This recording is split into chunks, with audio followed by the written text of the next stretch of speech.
हम लोग है ना ये चैप्टर नंबर 8 के सेकंड सेक्शन में हम लोग बातचीत कर रहे हैं, जिसमें नेगोशिएशन के लिए हम लोग बात करने वाले हैं। ये बहुत इम्पोर्टेंट है चैप्टर। पिछले वाले सेक्शन में हम लोग ने ऑब्जेक्शन किस तरह से हैंडल करना है ना, वो वाला पार्ट सीखा। तो फिर से मैं आपको स्वागत करता हूँ, जिसमें हम लोग ये नेगोशिएशन को किस तरह से हैंडल करना है या टैकल करना है, वो वाला पार्ट हम लोग इसमें सीखेंगे। इसमें कौन से मुद्दे कवर करने वाले हैं। नंबर 1, आपका CRM है ना बहुत महंगा है। दूसरा कि मुझे ना ये सब्सक्रिप्शन वाले कॉस्ट में नहीं पड़ना है, ये वन टाइम वाला कॉस्ट दे दो ना, एक बार मैंने पे कर दिया फिर बाद में उसको मैं यूज़ करता रहूँ, या किसी और CRM के साथ कंपैरिजन कर रहे हैं, या पेमेंट टर्म्स की बात करते हैं, हम इतना देंगे फिर बाद में इतने देंगे ऐसा करके, या स्लैब वाइज आपका क्या ऑफ़र है, क्वांटिटी डिस्काउंट है। तो ये टोटल 5 मुद्दे हैं जिसमें हम लोग ये वाले सेक्शन में कवर करेंगे। Number 1, CRM is very costly. ये ना कोई भी कस्टमर्स आपको ये बोलेगा कि CRM is very costly, but हमें ये जानना पड़ेगा कि ये किस वजह से बोल रहा है कि कॉस्टली है करके। नंबर 1, या तो उसके पास इतना बजट नहीं है, या नंबर 2 कि कोई और CRM के साथ वो इवेल्यूट कर रहा है, उसके साथ कंपेयर कर रहा है। अच्छा, उसका बजट नहीं है, ये तो हम लोग ने पहले ही क्वालिफिकेशन स्टेज में हमें पता चल जाता ना, क्योंकि हम लोग उस समय प्राइसिंग की बात तो कर ही रहे ना। अगर वो वाला हम लोग ने उस समय कर लिया था ना, तो इतना सारा हमारा एफर्ट उसमें सेव कर पाते हैं। और दूसरा ऐसा है कि वो अगर किसी और के साथ कंपैरिजन कर रहा है, दैट मीन्स कि हम लोग ने या तो वैल्यू प्रॉपर डिलीवर नहीं किया है, या उसका प्रॉब्लम हम लोग से समझा नहीं है। जो उसका प्रॉब्लम है वो हमारा सॉल्यूशन किस तरह से सॉल्व कर पाएगा वो नहीं समझा है। अगर ये प्रॉपरली हम लोग समझते ना, तो कंपैरिजन किसी और के साथ नहीं करते। फिर भी कंपैरिजन करने का उसका हक बनता है, लेकिन हमें वो डिटेल में जानना पड़ेगा कि कौन सा वाला फीचर्स को लेके कंपैरिजन कर रहा है, या कौन सा फीचर्स है।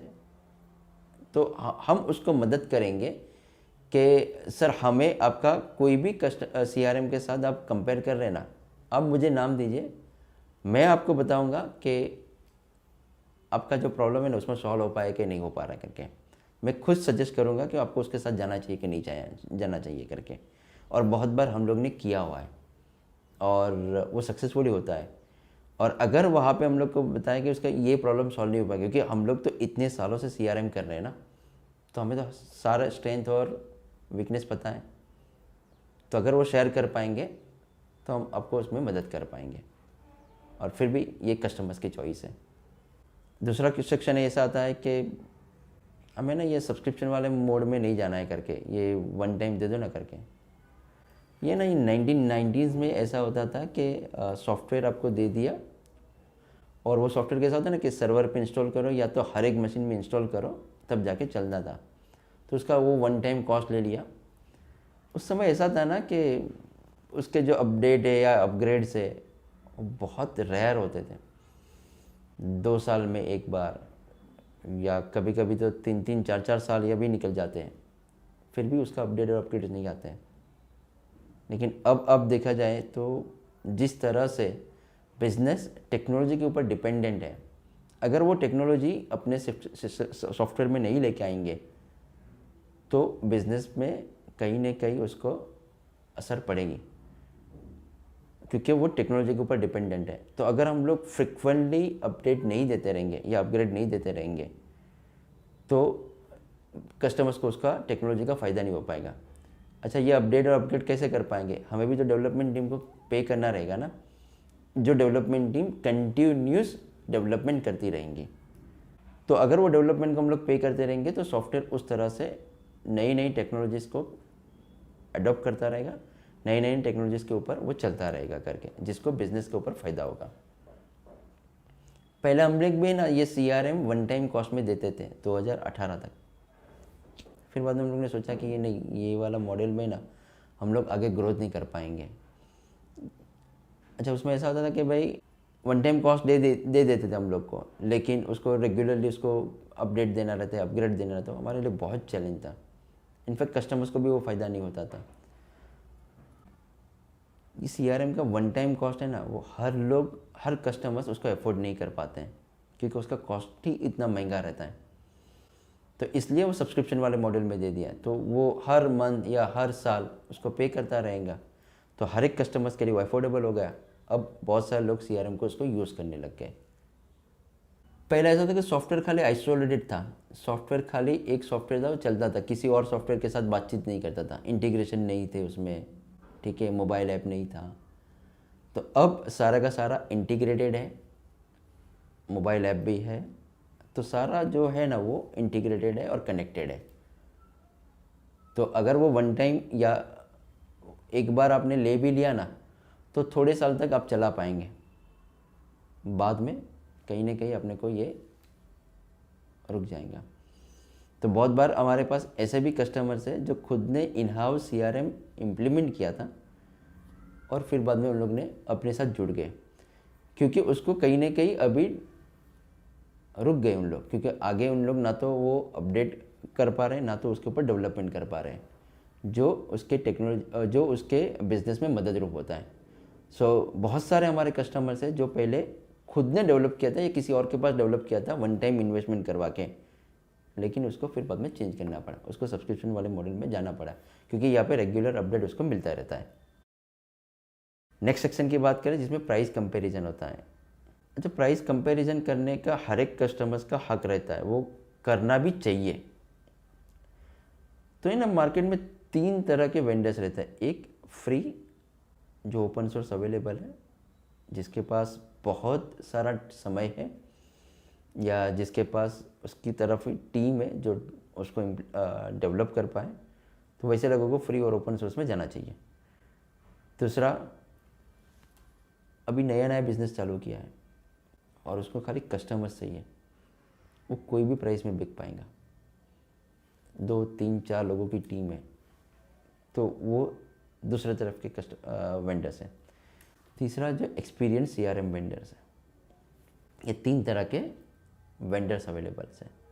Number 1, free open source available है। सेकंड, अभी जस्ट बिजनेस चालू है, कॉलेज में से बाहर निकले हैं, 2, 3, 4 लोगों का टीम है, बस खाली बिजनेस चलना चाहिए, तो क्या है ना कि कोई भी प्राइस में बिक पाएगा।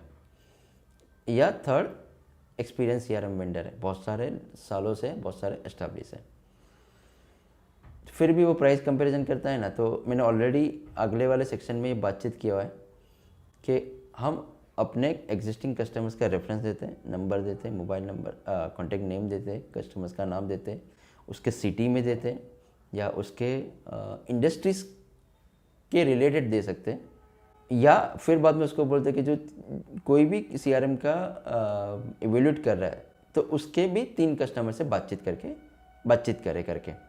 अच्छा, इससे क्या बातचीत करना है उसके भी मैं आपको टेम्पलेट दे देता हूँ।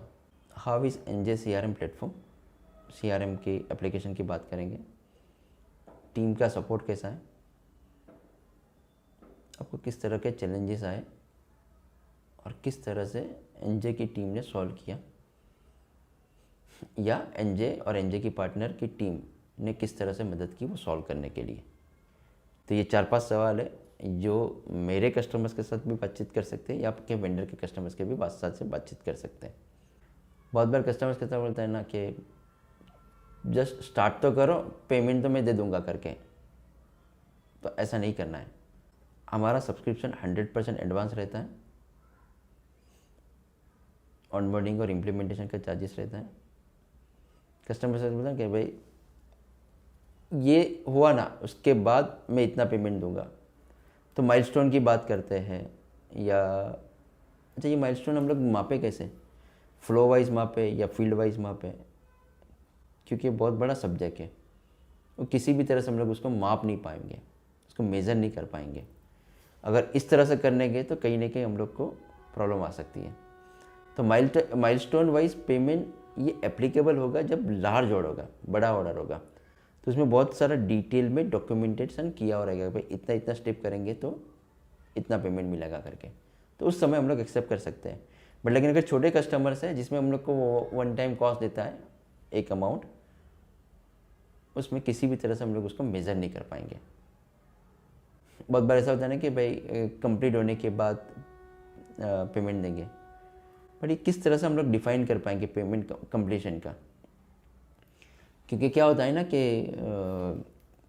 कंप्लीशन की बात करें हम लोग तो 2004 से हम लोग CRM यूज़ करते हैं एनजे, और हर बार CRM में हम लोग कुछ न कुछ नया नया चेंज हर महीने करते रहते हैं, क्योंकि वो बिज़नेस प्रोसेस के हिसाब से चेंज होता रहता है।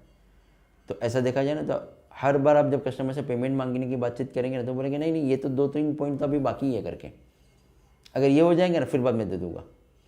फिर जैसे आप पेमेंट मांगने जाएंगे बोला कि नहीं नहीं ये 2 और पॉइंट आपने नए आए हैं करके, तो उसमें ना पेमेंट अपने को मिलेगा नहीं। सच्चा है कि भाई पेमेंट ले लो। अच्छा, इसके अलावा और भी है ना, रिफ़ंड ऑफर है अपना। अगर हम लोग इम्प्लीमेंट नहीं कर पाए उसका जो रिक्वायरमेंट समझे थे, जो हम लोग ने जो स्कोप ऑफ वर्क डिफाइन किया था, जो दोनों ने म्यूचुअली एग्रीड किया था, सेलर्स ने और कस्टमर्स ने, उस तरह से इम्प्लीमेंट नहीं कर पाएंगे तो हम लोग एक भी क्वेश्चन पूछे बिना कस्टमर्स को पूरा का पूरा रिफ़ंड कर देंगे। अब नेक्स्ट सेक्शन में चलते हैं जिसमें स्लैब वाइज क्वांटिटी डिस्काउंट कैसा होता है।